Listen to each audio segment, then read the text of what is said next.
Campsite Carnage, the shocking story of a grizzly bear massacre. Grizzlies don't fight with each other. They don't waste their energy on absurd conflicts and tend to stay in their lane. These enormous giants require large amounts of food to survive, especially in late summer and fall, because during this time they prepare for hibernation. And when the food sources are limited, they don't shy away from throwing hands. This is the tale of 7 campers who accidentally ended up in 2 grizzlies' conflict. On seeing a group of fully grown humans, they resolved the conflict and teamed up for a killing spree. It would not be an exaggeration to say that a team of these deadly predators can be more ruthless than a pack of wolves. As the story unfolds, you will be horrified by the brutality of the furry giants. Brace yourselves, because what you are about to witness is not a survival story, but a tragic sequence of deaths and lost fights. Lake Louise is located in Banff National Park, Canada. Towering peaks and lush green forests surround the entire region. A major attraction for tourists is the clear turquoise water of the lake. Other than the beautiful scenery, it offers tons of different activities like hiking, camping, and canoeing.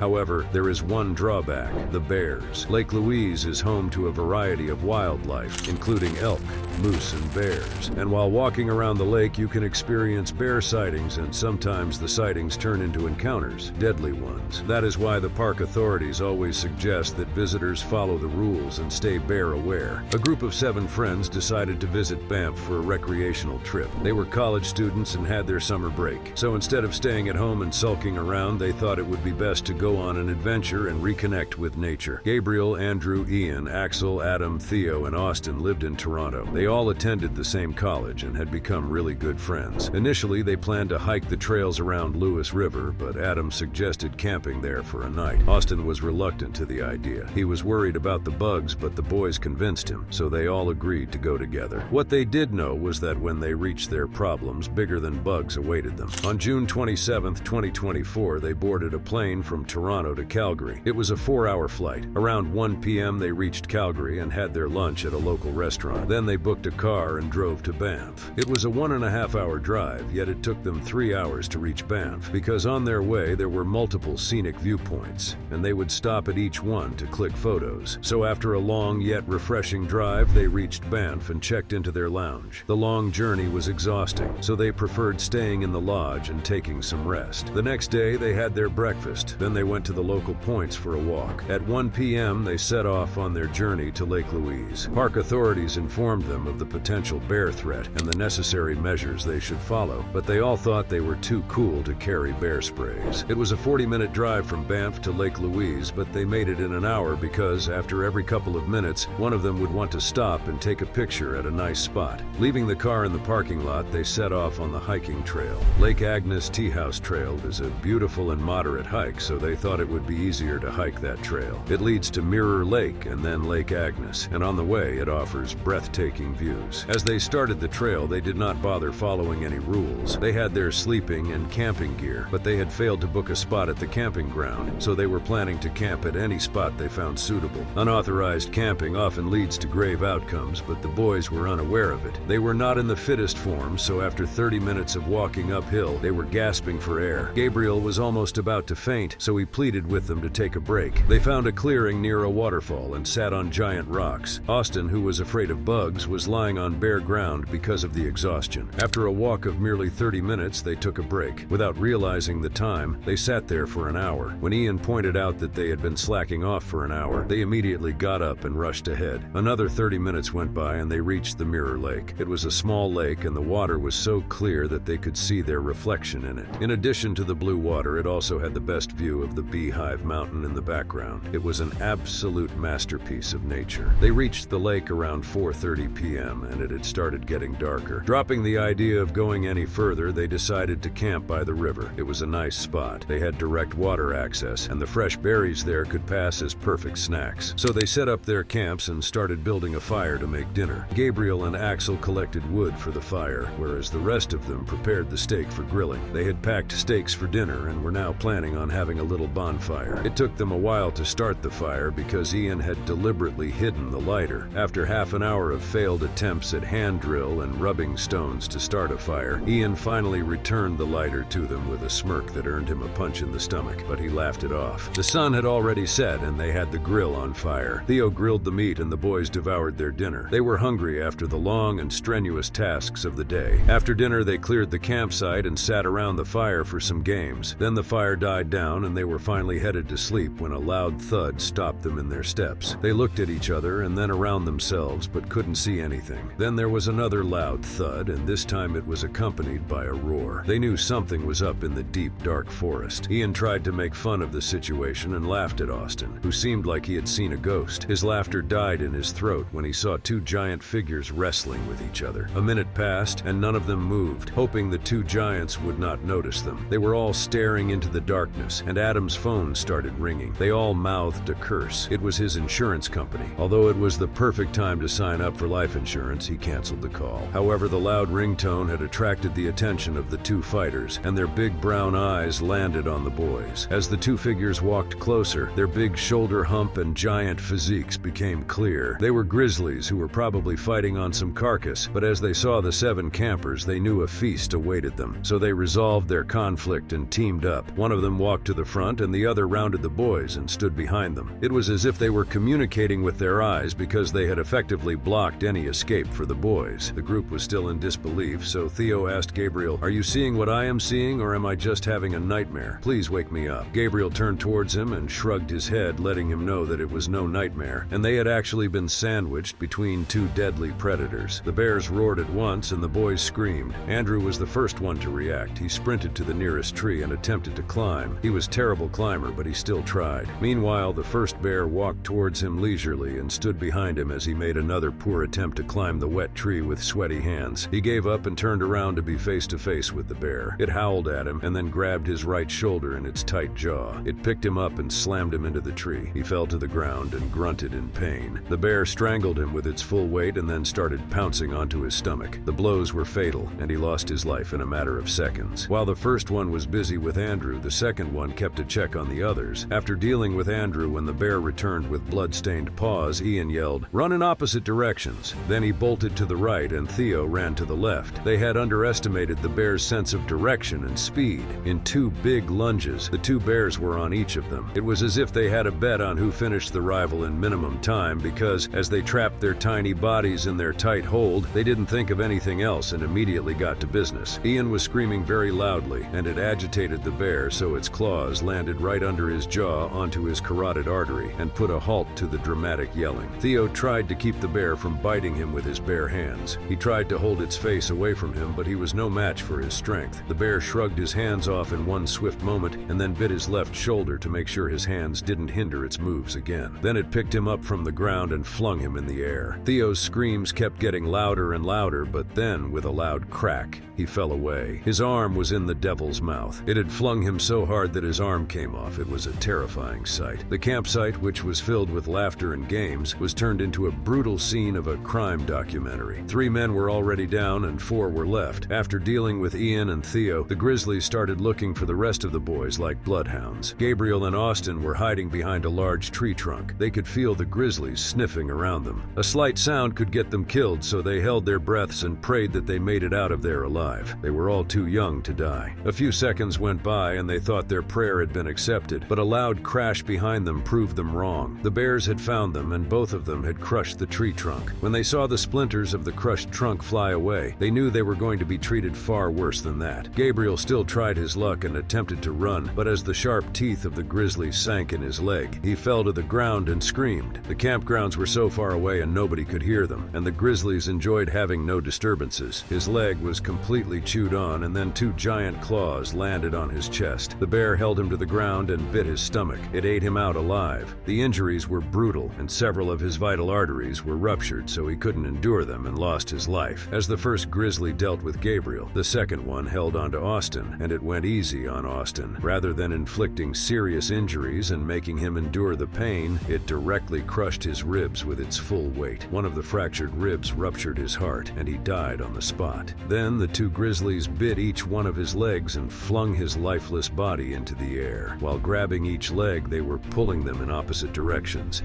If they had not been distracted, they would have split his body in half. The distraction came from Adam, who was hiding in a tree.